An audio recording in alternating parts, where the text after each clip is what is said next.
Entre os milhares de arquivos que eu processo, a maioria é delírio, histeria. Mas alguns têm uma textura diferente. Um peso, meu trabalho é classificar, não julgar. E este é o arquivo 808M, o relato do antropólogo Daniel Munhoz, o homem que entrevistou o que não deveria existir. Daniel era um cético, um homem da ciência. Ele não caçava monstros, ele caçava mitos urbanos. Sua pesquisa o levou a um prédio abandonado, um esqueleto de concreto em uma zona esquecida da metrópole. O local era uma ruína, pichações, janelas quebradas, um silêncio pesado. O cenário perfeito para coletar folclore. Ele encontrou seu entrevistado, um homem em situação de rua, aparentemente inofensivo. A entrevista começou. Daniel ligou seu gravador, tomou notas. Perguntas abertas sobre lendas locais. Tudo normal. Até que o homem parou de falar. Daniel notou a mudança. Os olhos do homem se tornaram frios, imóveis.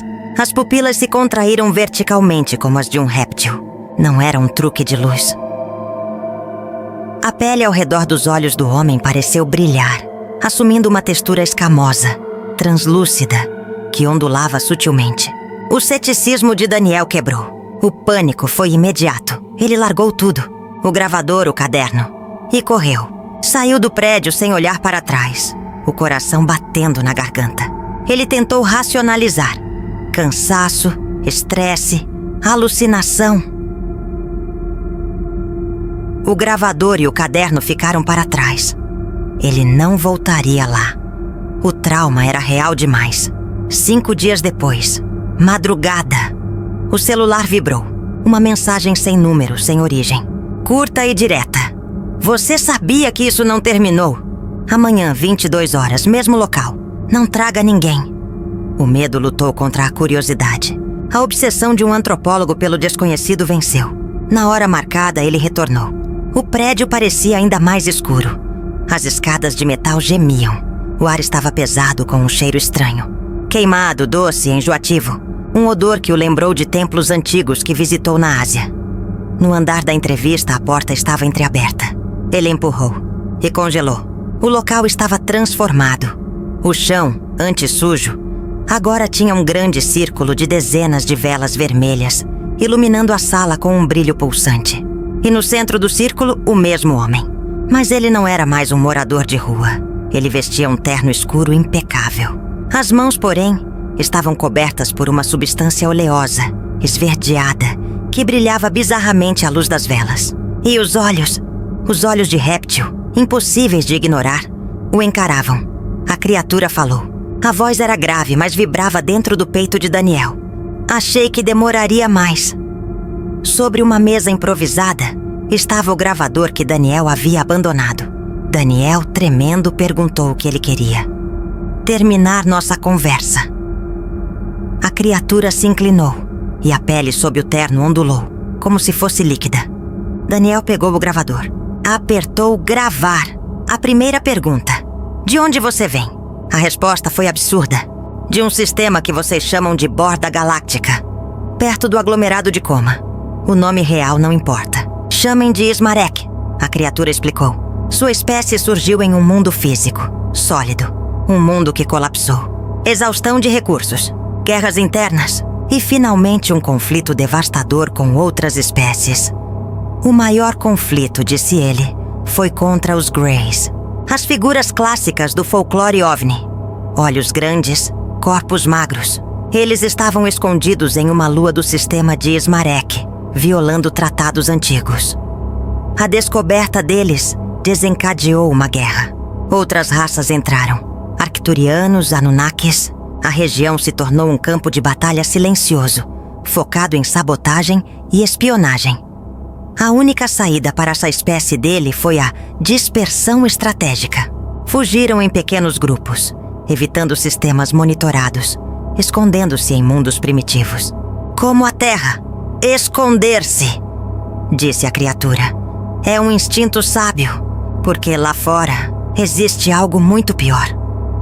Ao dizer isso, Daniel notou um tremor na voz reptiliana. Medo. Daniel arriscou. Do que vocês têm medo? O tom mudou. O ser olhou diretamente para ele e o ambiente ficou mais frio. Ele falou de regiões do universo onde a realidade desaparece. Zonas de aniquilação. Locais que não emitem luz, não absorvem matéria. Vazios absolutos, onde não há som nem tempo. Chamamos de zonas de aniquilação, disse. Nada sobrevive. Nada volta. Ele explicou que exploradores da sua espécie tentaram investigar. Nenhum retornou. Equipamentos evaporaram. Existem entidades ali. O ser continuou. Não seres vivos. Consciências inumanas. Elas não colonizam. Elas não reagem. Elas apagam. Não há diálogo. Apenas o fim. O trauma. Daniel sentiu o tremor no corpo da criatura. Pela primeira vez, ele entendeu. Aquele ser tão superior carregava uma cicatriz ancestral. O prédio abandonado parecia uma tumba. As velas tremiam. Daniel sabia que sua busca por mitos havia cruzado uma fronteira real. Ele segurava o gravador como uma âncora. A respiração ecoava. Com a voz hesitante, ele perguntou: Essas zonas, elas já chegaram perto da Terra? A resposta foi imediata e fria. Não, mas elas se movem. Lentamente, silenciosamente. E se algum dia se aproximarem, vocês não perceberão. A ideia de um perigo absoluto sem aviso o paralisou. Ele tentou recuperar o controle. Vocês tentaram impedir essa expansão? O reptiliano silenciou por um momento. Não há como impedir o que não se compreende. Não temos tecnologia para interagir com o que não responde. Apenas evitamos e alertamos, discretamente. Quem pode nos ouvir? Daniel sentiu um arrepio. Ele entendeu o subtexto. Ao estar ali, ouvindo aquilo, ele agora era um dos avisados. A informação era, em si, uma contaminação. Ele mudou de assunto, voltando ao seu campo. E vocês? Sua origem biológica? Como vocês surgiram? O ser pareceu considerar a pergunta. Nosso mundo tinha 2 sóis. Um de luz fraca, constante. O outro, imprevisível e violento. A vida foi forçada a se evoluir no subterrâneo, fugindo da radiação. Por milhões de anos nos adaptamos à umidade, à pressão, ao magnetismo. Tornamo-nos anfíbios. Só emergimos à superfície muito depois, já como seres conscientes. Nossa evolução não foi linear. Foi marcada por rupturas, grupos distintos.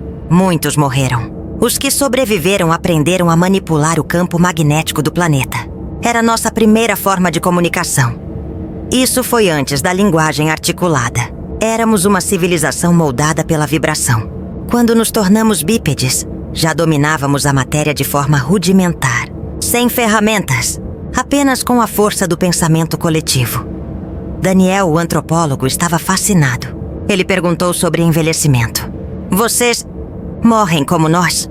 O reptiliano respondeu: Não, nossos corpos se adaptam. Se o ambiente é estável, vivemos 1000 anos. Se é hostil, morremos em décadas.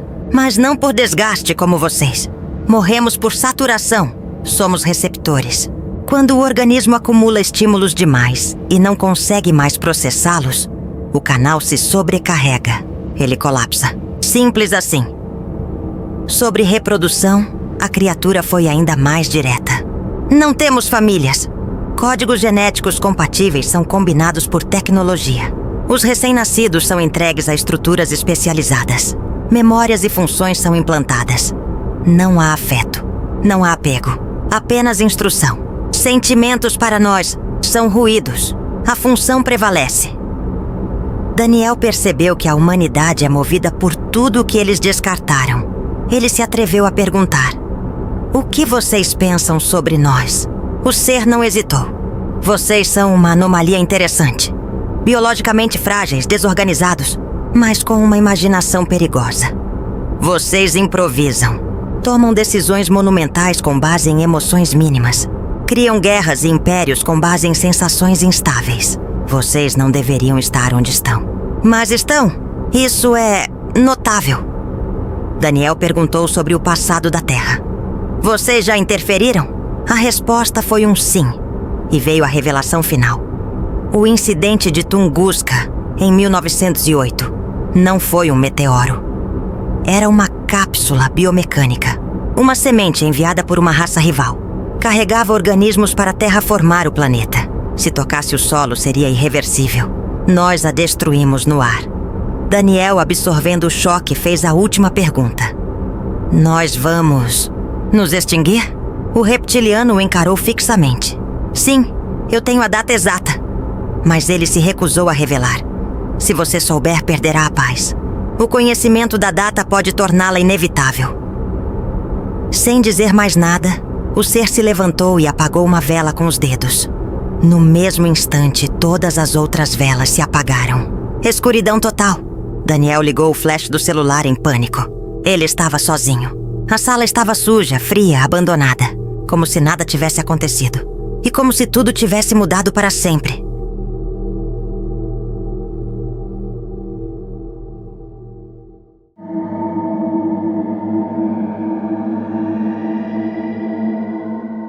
Minhas pinturas costumavam ser sobre o silêncio interno das pessoas. Eram um reflexo da alma humana. Agora, elas são uma prisão, um aviso, o registro do dia em que descobri que não estamos sozinhos e que a verdade é muito mais aterrorizante do que qualquer ficção. Meu nome é Robert Limos. Em 2009, eu era um artista respeitado. Minhas esculturas estavam em Olimpíadas, minhas telas em galerias de todo o mundo. Mas eu estava vazio, cansado da repetição, da previsibilidade. Eu precisava de uma nova luz, um novo estímulo. Escolhi o Brasil, as praias de Fortaleza. Eu não buscava inspiração em pessoas ou cidades, mas na natureza crua. Na cor do sol, no som do vento, minha rotina era simples. Eu caminhava por horas, sozinho, com meu caderno de esboços. Sentava em uma duna, em uma pedra, e desenhava o que via. Apenas a realidade. Era o meu método. Era o meu refúgio, até o dia 12 de junho. Aquele dia, o ar era diferente. Pesado, elétrico. Eu me afastei da minha família na praia e encontrei um ponto de observação isolado, uma pequena elevação de pedra. O céu estava estranho. As nuvens não se moviam com o vento. Elas giravam em círculos como um redemoinho lento. E no centro daquele vórtice, eu vi uma estrutura metálica em formato de disco flutuando em silêncio absoluto. Era gigantesca, prateada, com janelas retangulares que brilhavam com uma luz interna. Não era um avião, não era deste mundo. Eu não senti medo, apenas uma curiosidade avassaladora, a mesma que sinto diante de uma paisagem perfeita. Como artista, meu primeiro instinto foi observar, registrar. Uma luz amarelada desceu do objeto, me envolvendo. Não era quente nem fria, era analítica. E então, em uma das janelas, eu os vi. Duas figuras me observando. Meu coração não acelerou. Pelo contrário, uma calma bizarra tomou conta de mim. Uma estranha sensação de familiaridade, como se eu estivesse reencontrando algo que minha alma já conhecia. Peguei meu caderno. O impulso de desenhar era mais forte que qualquer outra coisa.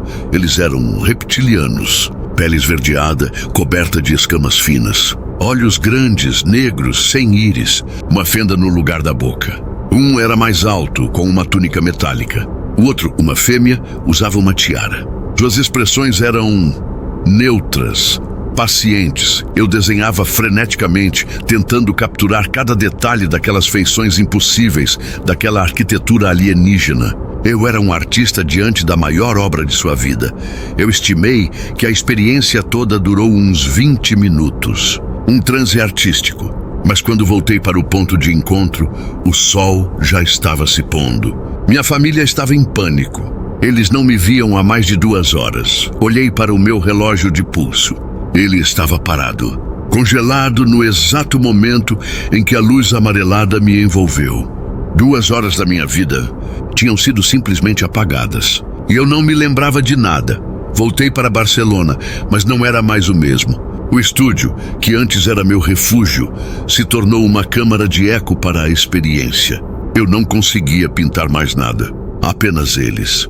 Minhas telas, antes cheias de figuras humanas e silêncios, agora explodiam com cores vibrantes e as formas daquela nave, daquelas criaturas. Eu não estava criando. Estava transcrevendo uma memória que queimava na minha mente. A seriedade era quase documental. Em outubro, inaugurei a exposição. Eu a chamei de Contato. Quadros imensos e esculturas realistas. O público entrava na galeria e ficava em silêncio. Um silêncio pesado, desconfortável. Eles não estavam olhando para a arte. Estavam sendo observados pelas criaturas nas telas. Os críticos ficaram confusos. Meus colegas chocados. Ninguém entendia a mudança. Eles viam ficção científica, fantasia. Mas eu via um retrato. Um registro fiel do que aconteceu naquela duna. As criaturas que pintei não eram monstros, eram reais. A musculatura definida sob a pele escamosa, as proporções equilibradas, as vestes metálicas. Cada detalhe era um fragmento da minha memória roubada. Foi durante a exposição que os eventos estranhos começaram. Eu estava no meu escritório, dando uma entrevista por telefone para um jornal de Paris. Falávamos sobre a exposição, sobre a inspiração. E então, a linha foi invadida por um ruído. Uma estática pesada, como uma respiração lenta e abafada. O jornalista do outro lado ouviu também. "O que é isso?" Ele perguntou, a voz tensa, e por baixo da respiração eu ouvi um sussurro, distorcido, gutural, em uma língua que não era humana. A mesma sensação de familiaridade que senti na praia tomou conta de mim. Eles estavam ouvindo. O jornalista desligou, assustado. E eu fiquei ali, no silêncio do meu escritório, segurando o telefone mudo, com a terrível certeza de que o contato não havia terminado. Ele estava apenas começando. Eles não queriam apenas que eu os pintasse. Eles queriam que o mundo soubesse. E estavam garantindo que eu não esquecesse. As consequências da minha honestidade foram rápidas e brutais. O mundo da arte que antes me celebrava, agora me tratava como um pária.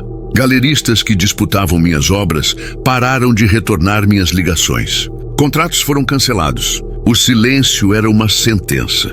Meu estúdio se tornou minha cela. Eu estava cercado pelas minhas próprias criações, os rostos reptilianos me encarando de cada tela, lembretes constantes do que eu havia perdido e do que eu havia ganhado. A sensação de estar sendo observado não vinha mais apenas das pinturas. Eu a sentia na rua, no silêncio da minha casa. Cada telefonema desconhecido, cada visita inesperada, se tornou uma fonte de paranoia. O sorriso constante do carteiro, o olhar fixo de um estranho no café, tudo parecia uma máscara. Minha arte se tornou uma compulsão. Eu não pintava mais por prazer, mas por necessidade. Cada pincelada era uma tentativa desesperada de arrancar a imagem da minha cabeça, de dar forma ao pesadelo para que eu pudesse, talvez, me libertar dele. Anos se passaram. A obsessão pelas 2 horas perdidas em Fortaleza me consumia. Eu precisava saber o que tinha acontecido naquele lapso de tempo. Relutantemente, aceitei participar de uma regressão hipnótica filmada para um documentário. Era a minha última esperança de encontrar respostas. A sala estava cheia de câmeras, luzes, técnicos. Não era um ambiente clínico. Era um espetáculo. Fechei os olhos, a voz do hipnotizador me guiando de volta. De volta àquela duna, àquela luz amarelada, e então um fragmento. Uma imagem. Eu não estava mais na praia. Estava dentro. Um espaço inundado por uma luz dourada, cercado por paredes que pareciam ser de metal e osso, pulsando com uma vida sutil. Eu estava suspenso, flutuando. E não estava sozinho. Acordei da hipnose com um grito, o coração disparado. A lembrança não trouxe paz, trouxe a confirmação. Eu estive lá dentro, eu estive na nave. O que mais eles fizeram comigo? A experiência frustrante me deu um novo foco. Voltei para o estúdio e comecei a pintar o que vi na regressão. Os corredores orgânicos, as colunas de luz, os ambientes dourados. Minha arte se tornou um mapa do impossível. O mundo se dividiu. Para os ufólogos, eu era uma testemunha crucial. Um caso raro de um observador treinado relatando um contato. Para os críticos de arte, eu era um homem que havia perdido a razão, trocando o prestígio pela fantasia. Eu não me importava. Eu não pintava para convencer ninguém. Pintava para não esquecer. para não deixar que a imagem que eles gravaram na minha alma se apagasse. Era meu fardo e meu único propósito. Com o passar do tempo, o isolamento se tornou minha nova normalidade. Eu vivia entre as paredes do meu estúdio, um eremita cercado por sentinelas de olhos negros. Minha rotina era disciplinada, quase monástica: acordar, pintar, revisar esboços, dormir. E em cada sonho, eu voltava para a praia de Fortaleza. As minhas obras dessa fase eram diferentes, mais íntimas. Eu pintava as criaturas de perto, em movimento, quase como retratos de família. De perfil, de costas. Às vezes, seus rostos exibiam algo que se parecia com emoção. Uma melancolia que ecoava a minha. Eu não criava mais. Eu apenas lembrava. E as imagens vinham com uma clareza assustadora, como se eu não estivesse pintando uma memória, mas olhando através de uma janela. Eu era um canal. Uma ferramenta para que eles se mostrassem ao mundo. Eu entendi o meu propósito. Eu não fui escolhido por acaso. Fui escolhido pela minha habilidade de ver e de traduzir. Eu era o cronista deles, o fotógrafo de uma realidade que ninguém mais podia ver. E essa responsabilidade me consumia.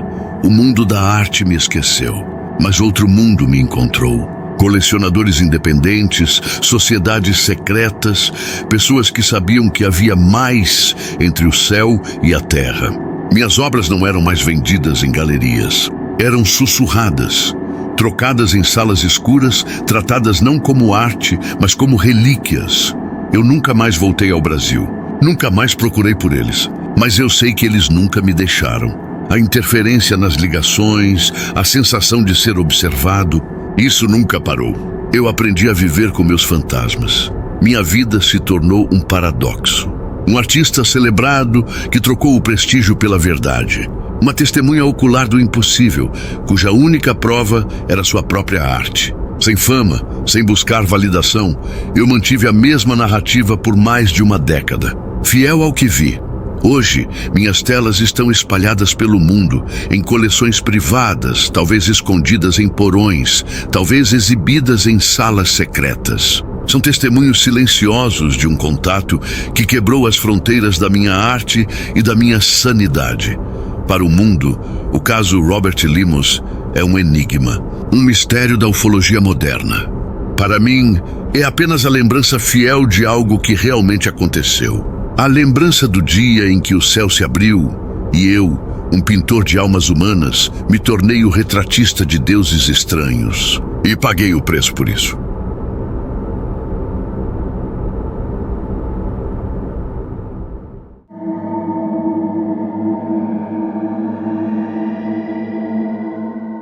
Arquivos mortos não falam, mas sussurram. Meu nome não importa. Eu era um escrivão. Um fantasma nos corredores do poder soviético. O que eu registrava? Os incidentes que nunca aconteceram. Como o arquivo Turgai 79, o dia em que um pastor encontrou o que caiu do céu proibido do Cazaquistão. Junho de 1979, região de Turgai. Vastas estepes, colinas silenciosas, vilas esquecidas pelo tempo. Ali, a Guerra Fria era apenas um eco distante. A vida era gado, terra e céu. Para o jovem pastor Sadim B, era tudo o que existia, até a noite em que o céu se partiu. Um estrondo profundo sacudiu as cabanas. Uma luz laranja incandescente rasgou a escuridão, movendo-se lentamente, morrendo nas montanhas distantes. Os moradores saíram assustados. Viram o rasgo no céu. Pensaram ser um avião em chamas, um meteoro. O medo deu lugar ao sono, mas não para Sadim B. Algo o chamava. Ele selou seu cavalo e cavalgou em direção ao fogo que caiu, mais de uma hora, sob as estrelas frias. O ar ficou pesado, carregado. Árvores pequenas, retorcidas, queimadas em pontos específicos, marcas frescas no solo. Então ele viu, semi-enterrado, um objeto. Metálico, prateado, circular, danificado. Uma luz fraca pulsava de dentro como um coração morrendo. Não era um avião. Não era deste mundo. O cavalo de Sadim B empinou, relinchou, recusando-se a avançar. O medo animal sentia o que a mente humana ainda processava. Sadim B desmontou. Seguiu a pé, o cheiro de ozônio.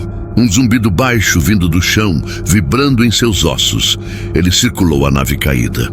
Carcaça lisa, símbolos estranhos gravados. Deformada pelo impacto.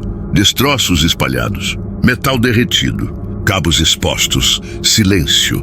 Apenas o zumbido e o vento na estepe 100 metros adiante. Uma forma escura, oval, como um casulo gigante ou uma pedra polida. Refletia a pouca luz de forma estranha. O cavalo novamente recusou-se a chegar perto. Sadimbi se aproximou a pé, antes que pudesse tocar um som. Mecânico seco, um estalo. A estrutura oval começou a se abrir. Camadas retráteis suaves, revelando o interior. Uma cápsula de escape. Dentro, encolhido, um ser. Frágil, elegante. Membros longos, pele cinza prateada. Uma estrutura na cabeça como um capacete, cobrindo os olhos, mas por trás do visor, um brilho verde âmbar. Sadimbi congelou, o coração na garganta, mas não sentiu ameaça. Sentiu calma, uma calma profunda, inexplicável. O ser tentou se levantar. Estava ferido, tremia, caiu de volta. O instinto falou mais alto. Sadimbi, com esforço, retirou a criatura da cápsula. Era surpreendentemente leve. Dedos longos, frios, articulações extras. Ele o colocou sobre o cavalo assustado e voltou para a vila, pelas sombras. Chegou em casa antes do amanhecer. A cabana simples, de madeira e barro. A esposa o esperava, aflita. Quando viu o ser pálido nos braços de Sadimbi, paralisou. Olhos fixos, boca entreaberta, mas o choque durou segundos. Algo na quietude da criatura, na calma inexplicável que emanava dela, quebrou o medo. Ela ajudou Sadimbi a levá-lo para dentro. Sob a luz fraca da lamparina a querosene, o ser foi deitado sobre uma esteira improvisada com mantas. O capacete ainda cobria seus olhos brilhantes. A esposa ofereceu água, chá. A criatura recusou com um gesto lento dos dedos longos. O silêncio na cabana era pesado. O ser observava tudo. O fogão a lenha, os poucos móveis. O casal trocava olhares, perplexos, mas estranhamente serenos. O instinto dizia que não havia perigo ali, apenas mistério. Ao amanhecer, ofereceram comida. Pães, leite, carne seca. O visitante recusou, mas aceitou vegetais crus e queijo com um aceno quase imperceptível. Não falava, mas emitia sons suaves, como suspiros musicais. Durante o dia, ele permaneceu sentado, imóvel por horas. Olhos, ainda sob o visor, fechados. Meditando ou se recuperando. Sadimbi o vigiava. A esposa trancou a porta, temendo olhares curiosos. Na segunda noite, o ser ficou acordado. Olhava fixamente para o céu, estrelado pela fresta da janela. Não parecia dormir. Movia os dedos longos no ar, como se tocasse uma harpa invisível. A atmosfera da cabana mudou. Mais densa, mais calma. Os cães da vila não latiam. O silêncio da estepe era absoluto, como se a presença alienígena tivesse silenciado o mundo ao redor. No terceiro dia, a normalidade bateu à porta. Uma vizinha trazendo leite. Sadimbi saiu rápido, nervoso. Disse que a esposa estava doente. A vizinha desconfiou, mas foi embora. Dentro, o ser cinzento se escondeu atrás de uma cortina, imóvel como uma estátua. A vila era pequena. Boatos corriam rápido. O segredo era frágil. Sadimbi reforçou as trancas. Os dias passavam. A criatura se fortalecia. Começou a andar apoiada. Explorava a cabana com curiosidade silenciosa. Tocava panelas. Observava as chamas. Ouvia o rádio antigo com atenção inclinada. Sadimbi tentou ensinar um jogo de damas. O ser aprendeu em minutos e começou a vencer. A inteligência era óbvia, mas era uma inteligência calma, paciente. Manhã do 7º dia, Sadimbi saiu para buscar lenha e viu.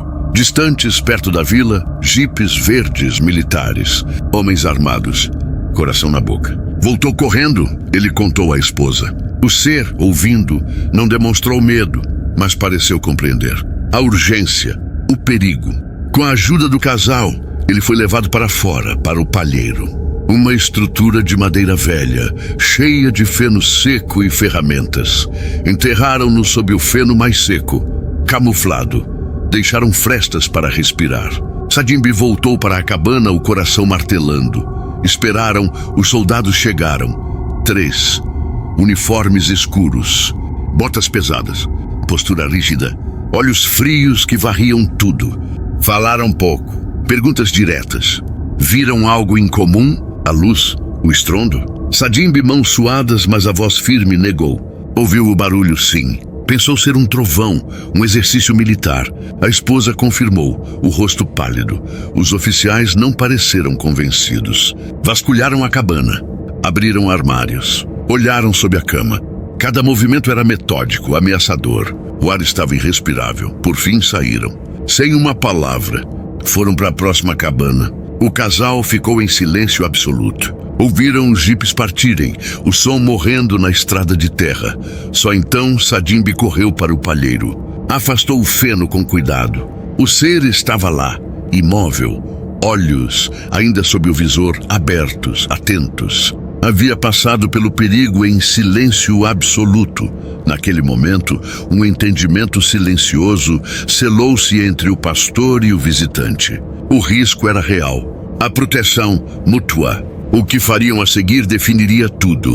O perigo passou por hora. O ser voltou a ficar no palheiro, mais seguro que na cabana. Sadimbi levava comida. A esposa vigiava a vila. Mas a curiosidade já havia sido plantada. Um primo de Sadimbi, veterano de guerra, apareceu. Pretexto: ajudar com o gado. Mas seus olhos eram inquisidores. Percebeu a tensão. Insistiu em ver o palheiro.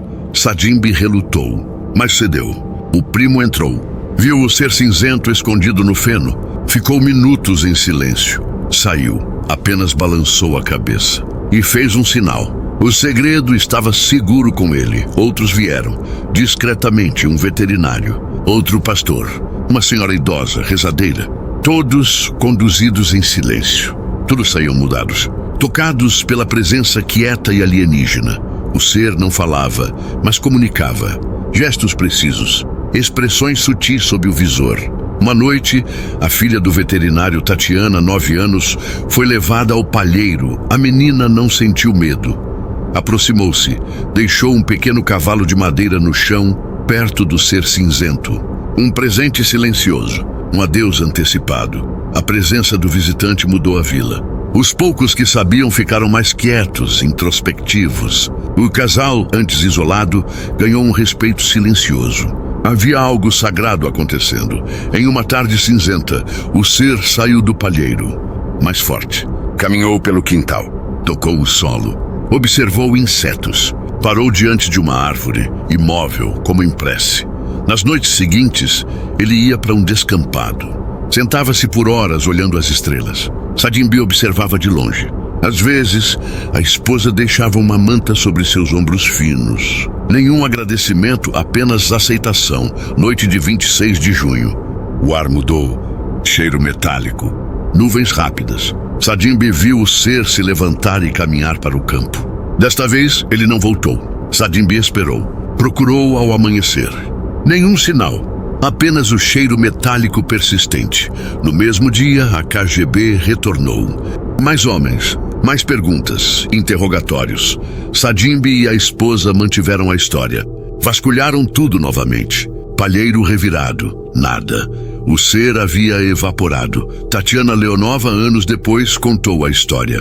Os testemunhos orais são tudo o que restou. O arquivo Turgay 79 permanece como um sussurro. Uma lembrança de que, por 2 semanas, em uma vila esquecida, o humano e o alienígena coexistiram em silêncio. Fim do arquivo.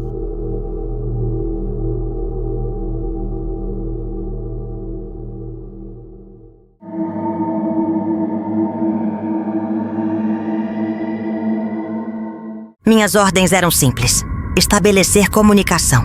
Eles me disseram que eu seria a primeira humana a conversar com um ser de outro mundo. Eles só não me avisaram que a primeira palavra que eu ouviria seria um grito de socorro. Meu nome é Doutora Aris Thorne. Em 1952, eu era a principal criptógrafa de uma agência governamental tão secreta que nem mesmo tinha um nome. Meu trabalho era decifrar códigos. Até o dia em que eles me levaram para o deserto. Uma base subterrânea. a quilômetros de profundidade. O ar era frio, cheirava a ozônio e a medo. Um general com o rosto de pedra me guiou por corredores de concreto, passando por soldados armados que não ousavam fazer contato visual. Ele me levou a uma sala de observação com um vidro espelhado. Aquilo, ele disse apontando para a sala do outro lado, caiu no Novo México há 3 dias. O piloto sobreviveu. Olhei através do vidro. A sala era branca, estéril, como uma sala de cirurgia. E no centro, deitado em uma maca de metal, estava ele. O piloto. Era exatamente como as testemunhas descreviam. Magro, frágil, com pele cinza e lisa, uma cabeça grande em forma de pera invertida. E os olhos eram poços de obsidiana líquida que pareciam conter galáxias inteiras. Ele estava ferido, amarrado à maca com tiras de couro. Ele não fala, continuou o general. Não emite nenhum som. Mas os guardas, eles estão tendo pesadelos. E o Dr. Albright, que tentou o primeiro contato, está em um estado catatônico. Acreditamos que a comunicação dele seja diferente. Meu trabalho não era decifrar um código. Era decifrar uma mente. Eles me deram um uniforme, uma prancheta e um aviso. Não demonstre emoção. Não demonstre medo. Apenas faça-o falar. Entrei na sala. O silêncio era total. O único som era o da minha própria respiração. A criatura na maca virou a cabeça lentamente na minha direção. Seus olhos negros se fixaram nos meus. Eu não senti hostilidade. Senti uma tristeza infinita. Uma solidão tão profunda que era quase esmagadora. Sentei-me na cadeira de metal ao lado da maca. Olá! Eu disse, a voz soando estranhamente alta no silêncio. Meu nome é Aris. Eu não vou te machucar. Ele não respondeu. Apenas continuou me encarando. E então senti uma pontada na minha mente. Uma imagem. Um flash de um céu com 2 sóis. E o som de algo que parecia música, mas feita de luz. A imagem se desfez, me deixando ofegante, com o coração acelerado.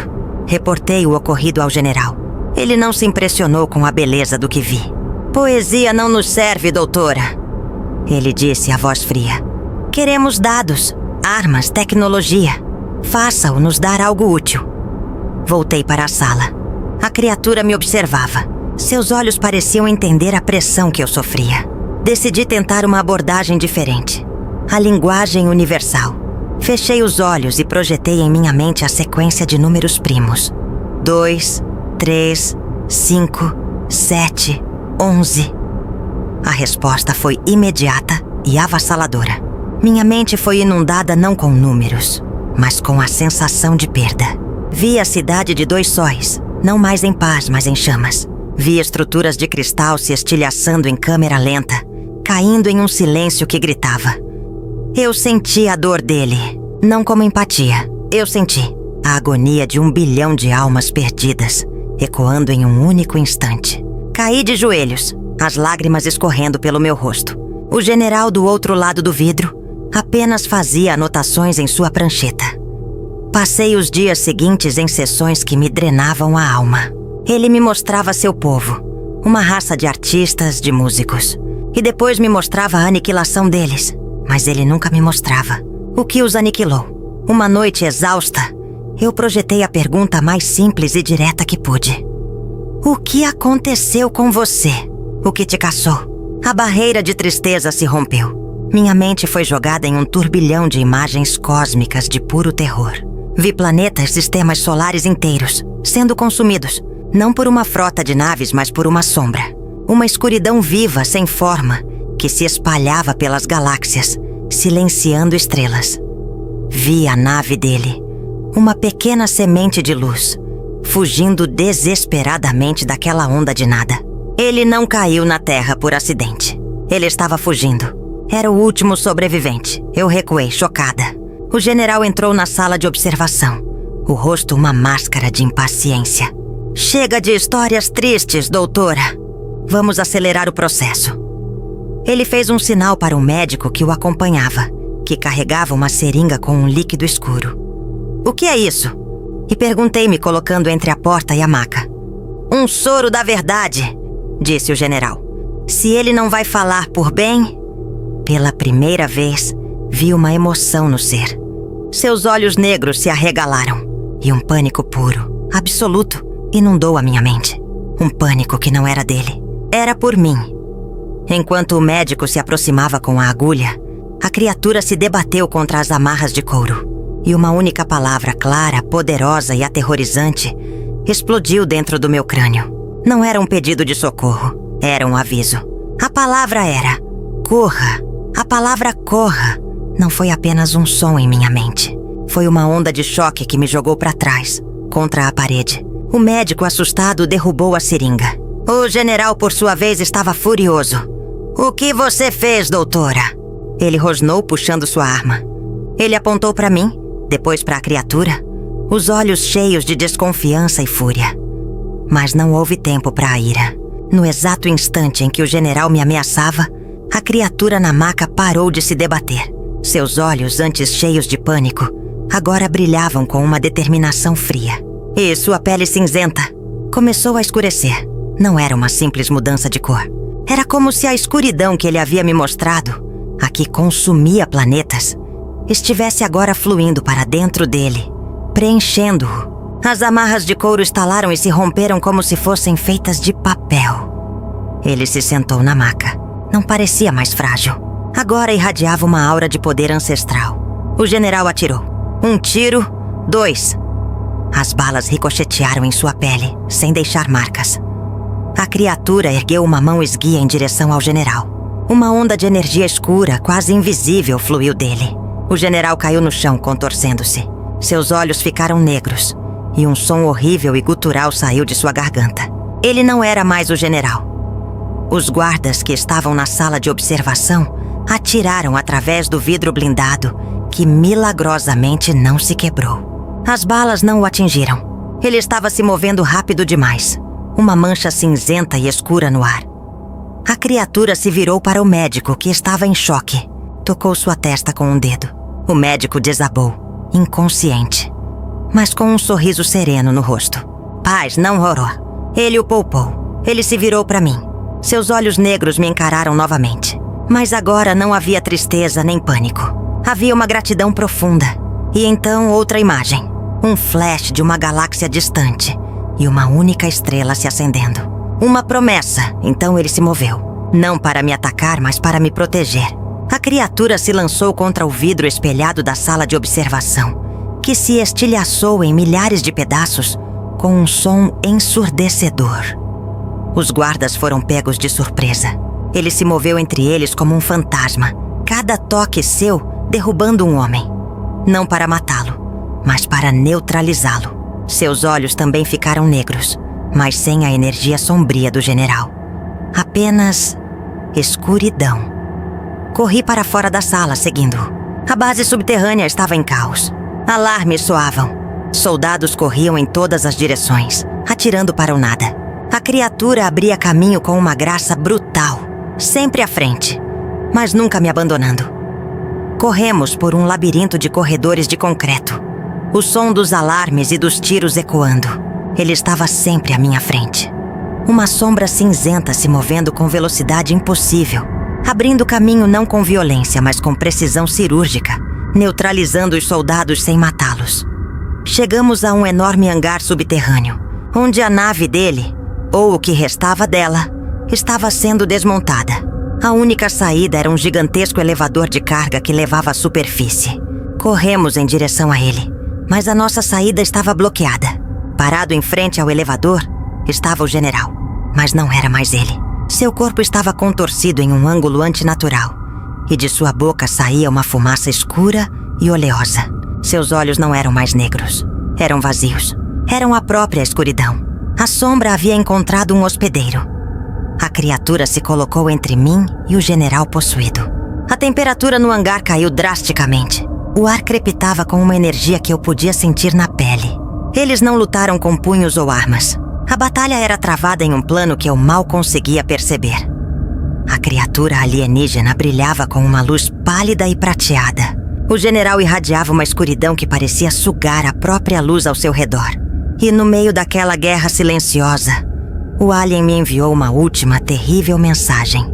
Eu vi a escuridão se espalhando de mundo em mundo, Não para conquistar, mas para apagar, para consumir. E vi que, ao fazer contato com a mente do general, a sombra agora sabia. Ela sabia sobre a Terra. Sabia sobre nós. A criatura alienígena se virou para mim, os olhos cheios de uma resolução trágica. Ele não veio à Terra para se salvar.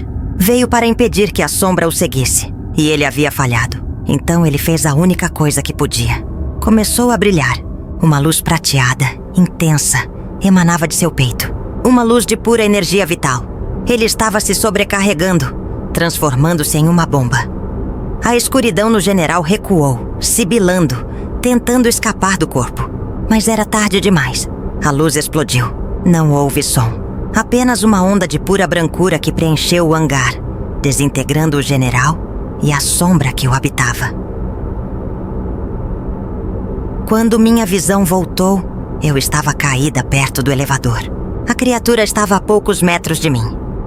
Seu corpo cinzento agora era translúcido, quase transparente, desfazendo-se em partículas de luz. Ele me deu um último olhar, não de gratidão, mas de aviso.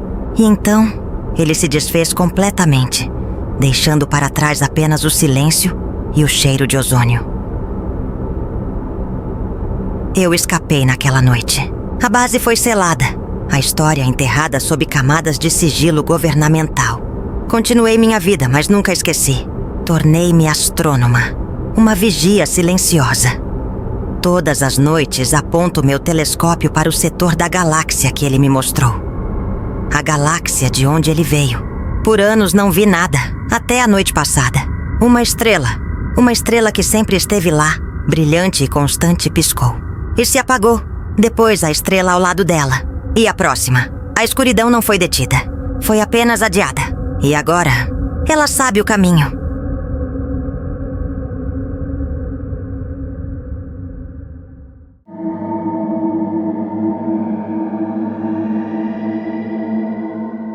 Abril de 1996. Belém do Pará. Uma madrugada abafada no bairro do Guamá. A igreja de São Pedro e São Paulo repousa sob uma névoa baixa, um silêncio quase sagrado. Mas esta noite o silêncio está prestes a ser quebrado. O sacristão, Alfredo Mendes, um homem simples, de fé e rotina. Naquela noite ele preparava o repouso após um longo dia. O padre, já idoso, havia ficado até tarde, revisando documentos paroquiais. Passava da 1h30 da manhã. Alfredo acompanhou o padre até o portão de ferro. A rua estava deserta. O som de um cachorro ao longe. O zumbido de um poste. O carro do padre sumiu na esquina. Alfredo voltou para trancar o portão. Um suor frio escorreu por sua nuca. E então ele paralisou. Uma luz, intensa, branca, vinda das árvores do pátio lateral. A luz banhava o gramado, fazendo as sombras tremerem. Não havia som. Não havia motor. A luz pulsava lentamente como uma respiração orgânica. O peito de Alfredo apertou. O instinto gritou. Ele correu para a porta do alojamento, batendo com força, chamando seu colega mais jovem. O coração prestes a explodir. Ele olhou para trás, por cima do ombro, e viu uma estrutura prateada pairando sobre o chão. Uma nave, formato circular, bordas lisas. A superfície refletia a luz como água em movimento. A parte inferior girava lentamente. Um zumbido grave, quase inaudível, vibrava em seus ossos. O colega abriu a porta. E por um instante os dois homens observaram o impossível. Sem aviso, a estrutura disparou para cima em velocidade absurda. Desapareceu nas nuvens. O silêncio voltou, mais pesado. Mas o pátio estava mudado. Na manhã seguinte, a prova. No centro do pátio, onde o gramado era verde, agora havia uma marca. Uma cicatriz circular queimada, o solo seco e enegrecido. A notícia se espalhou. Curiosos se aglomeraram. Alfredo, visivelmente abalado, observava em silêncio. Os olhos, antes calmos, agora carregavam um peso. Dois homens surgiram.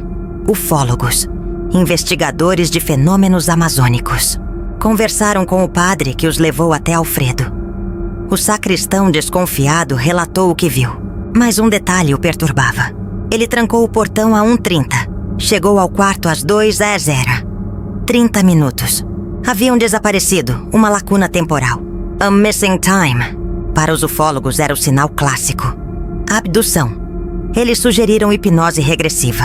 Alfredo, um homem de fé, sentiu um medo profundo. Não do processo, mas do que sua mente havia trancado. Nos dias seguintes, o corpo começou a falar. Coceiras persistentes, formigamento, sangramentos nasais inexplicáveis. Uma noite ele acordou com os lençóis manchados de sangue e uma dor surda nas têmporas. Algo estava errado dentro dele. Pressionado pelo próprio corpo em colapso, ele aceitou hipnose. A sessão foi em uma casa discreta. Iluminação baixa, silêncio absoluto. O hipnólogo começou.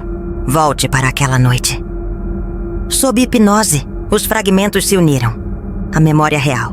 Ele não correu. Após trancar o portão, ele olhou para o céu e viu o objeto prateado se aproximando.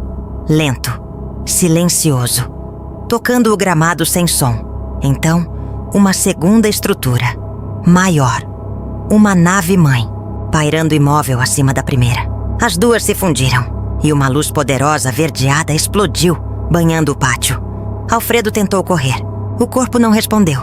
O feixe de luz o envolveu. Primeiro as pernas, depois o tronco. Ele foi erguido do chão. A gravidade desapareceu. Não havia dor.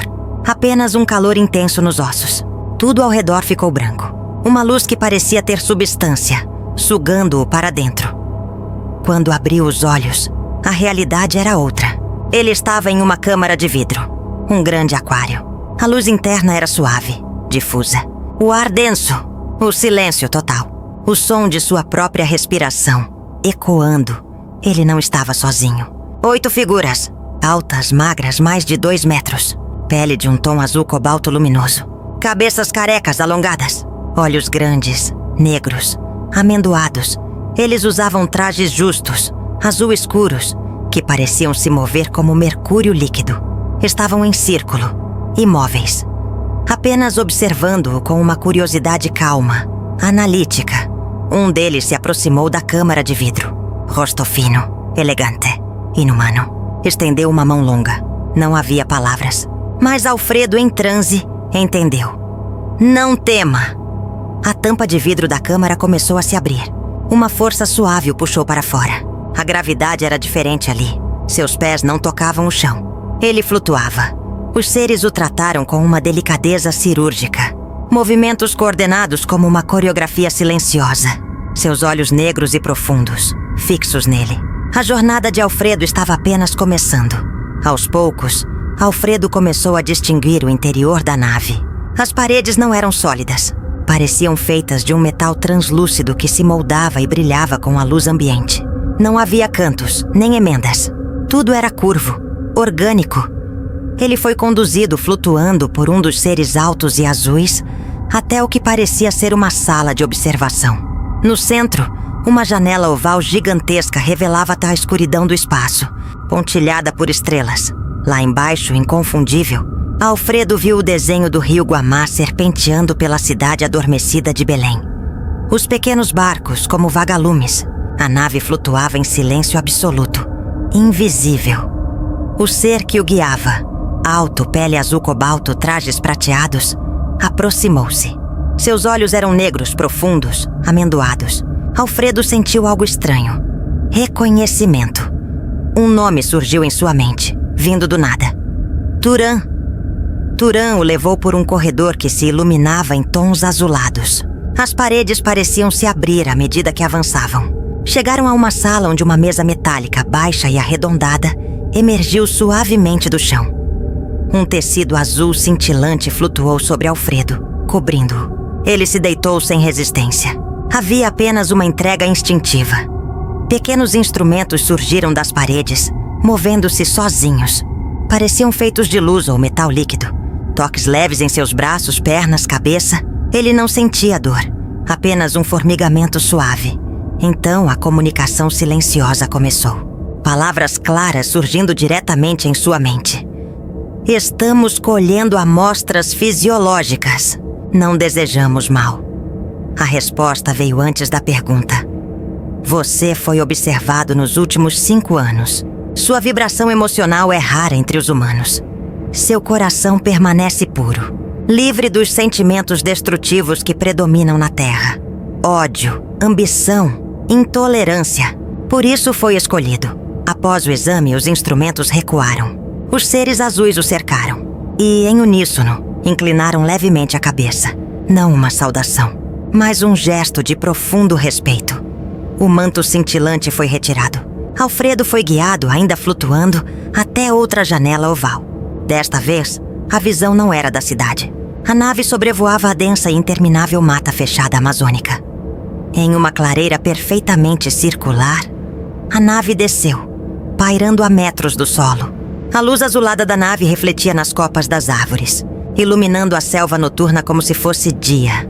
Turan, o ser alto, pele azul cobalto, olhos negros, estendeu uma mão longa e fina e tocou levemente o ombro de Alfredo.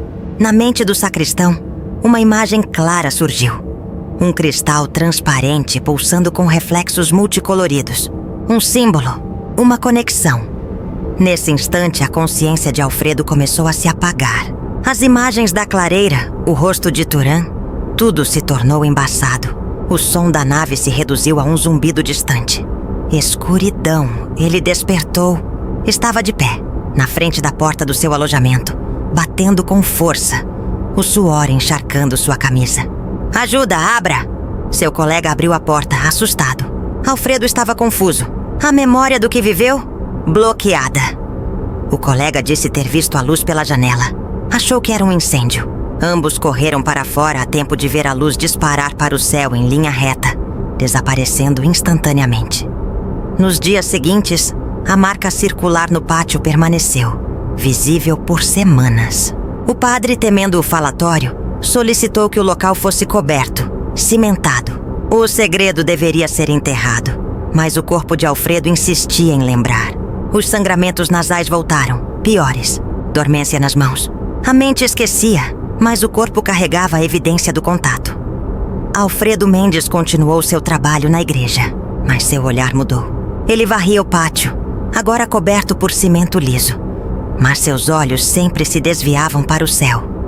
Hoje, a igreja de São Pedro e São Paulo segue sua rotina, mas sob o concreto, a grama queimada ainda guarda o vestígio de um contato impossível. Um segredo silencioso vigiado pelas estrelas.